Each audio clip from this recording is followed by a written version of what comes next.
Last time, when we analyzed the videos that were sent to us by our audience, we talked about holding the rotation. This is the continuation of that advice because 3 people sent us their videos and 2 of them hold their rotation very nicely, but they have another mistake. First, let's look at what Tao Chen does. On the first video he sent us, he has very good timing, 1 kick per stroke. On the other videos he sent us, he has a strong kick where he needs to, and then he does weak kicks in the middle. This is good. He kicks hard with the right leg when he's pulling with the right arm, and vice versa. He also has small kicks just to keep his legs up on the surface and keep a horizontal position. This is even better. Those small kicks help with the horizontal position of the body and don't necessarily make you tired. The legs are controlled.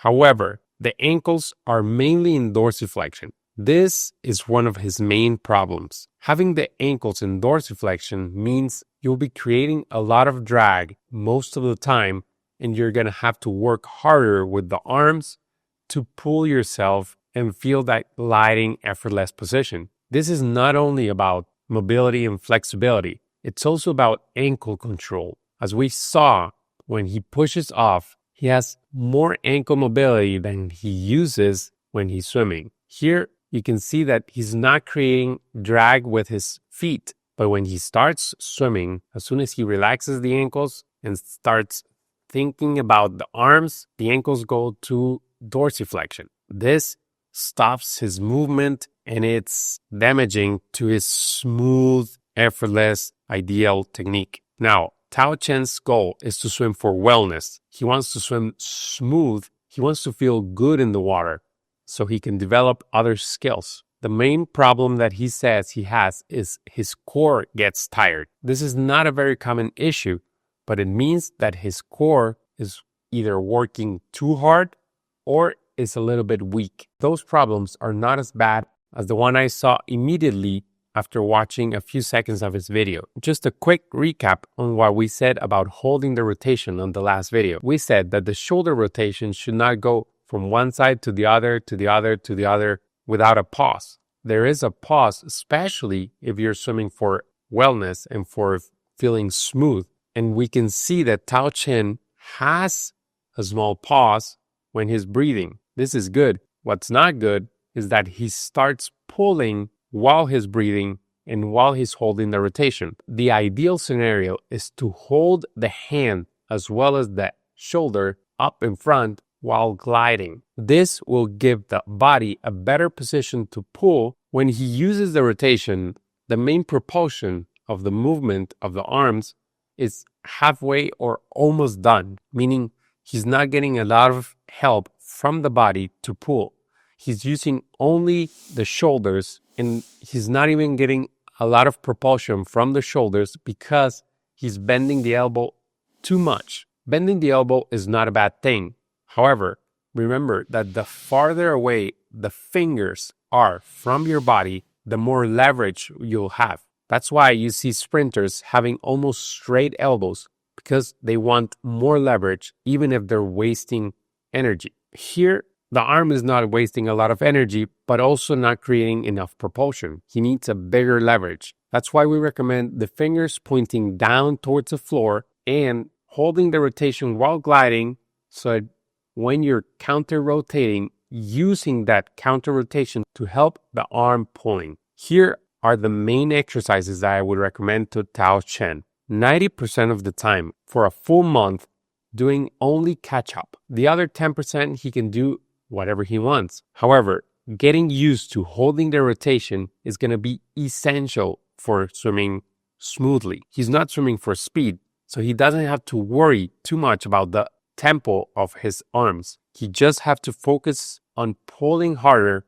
creating a bigger leverage, and doing catch-up. He's going to need a lot of repetition and a lot of practice. That's why I said 1 month straight, 90% of the time, catch-up. Also, 425s at least of kicking with a kickboard, just to get used to the smooth feeling of the kick, and 150 of just kick with a kickboard timed, so he can see his progress. often just timing the exercises helps the body create better movement. The body is intelligent and will find a way to keep getting better if it knows the goals. And the last thing I would recommend, if you want to feel even smoother, is to have a horizontal push. You can see that when he pushes, he has an upward diagonal position and he doesn't generate a lot of glide. So arms a little bit more down, the position of the hips should be above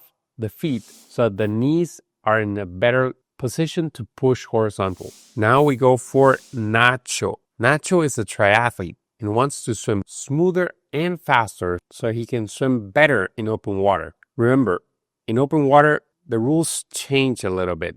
We don't need a big push or a perfect breakout. He doesn't have a perfect breakout, but it's not important towards his goals. So we can leave that for now. He says his breathing gets a little bit agitated, and that's his main issue.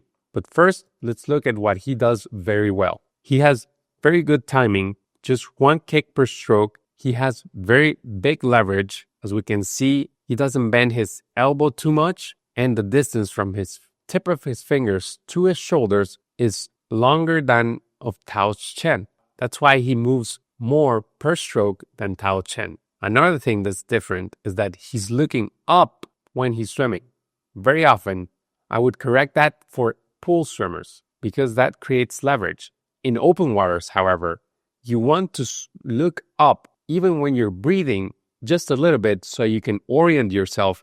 And that's even more important because you're not going to waste time taking detours in the water. So the breakout is not good, but we don't have to correct it. Looking up is good for open water. And you can see above the water, his hands go up a lot more than in pool swimmers. This is good. For open water, you want to avoid crashing into the waves with your hands.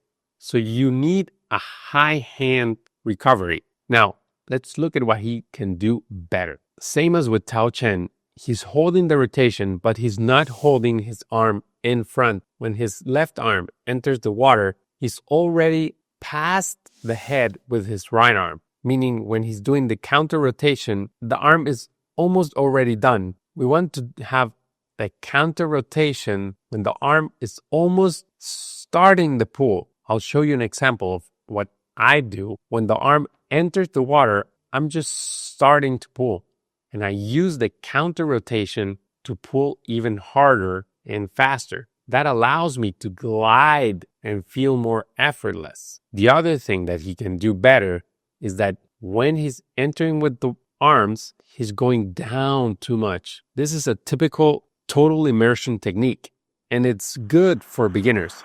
But on his level, if he wants to get better, he's generating too much drag on the first part of the stroke. This is not easily corrected in the water, so I would recommend gym exercises to strengthen that top part of the stroke. One such exercise is holding a dumbbell overhead and squeezing that shoulder until the shoulder touches the ear. Holding that for at least 10 seconds is going to be very tiring. You can go up in weight as you progress this exercise. We can see that he's very muscular, so he's not going to have a problem holding the dumbbell. The challenge is going to be holding it high above his head without the head moving and the shoulder touching the ear. Doing that at least for 3 rounds of 8 repetitions with a 10-second hold is going to be ideal to get used to that position. You can also do push press. The last thing that he told us that is his main problem is his breathing. It gets really agitated. What I would advise is to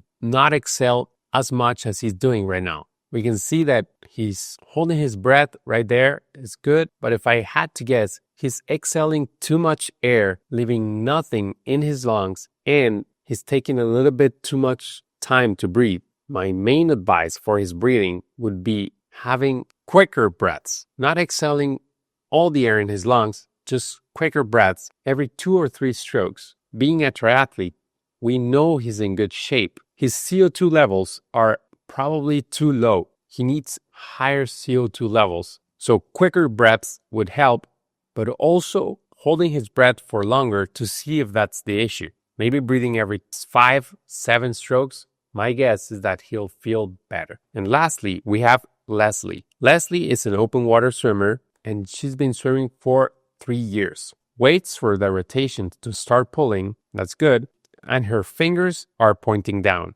However, going back to the high elbow position, she does that in a few strokes, but in the others, she has a very low elbow position. And my guess is that her high elbow position is a recent correction that she's made. And when she gets distracted or a little tired, the low elbow or the coordination to get a high elbow is not there. She's in a good path. She just needs to be conscious of doing high elbow more often. The way to get there is to do sculling every time she swims, doing isometrics, meaning strength without moving. And the best way to do that is on the table, trying a low elbow position and then putting a high elbow position and then pushing the table down. You'll feel immediately that in low elbow, you're just using your triceps. In high elbow position, you're using much bigger muscles like the pecs and the lats. Holding that position from 15 seconds 3 times, then the next week, adding a little bit of time until you get to 60 seconds of holding a strong position will help tremendously in doing high elbow swim. Also, doing some of these core exercises will help you maintain a horizontal position and will help you pull even harder with each arm. This will make you swim faster, as that is your goal, and swim even smoother for open water or triathlete competition. Another thing that I want to congratulate you on is that you do flip turns, which is not very common in open water swimmers. I like helping the people that send us these videos because everyone can see that not all the advice we give is the same. It depends on the individual and their goals. If you want to send us your video, you just have to join our membership area, answer the questionnaire, and we'll do the rest. If you want to see other video analysis we've done, click on this playlist. See you there. Swim smooth.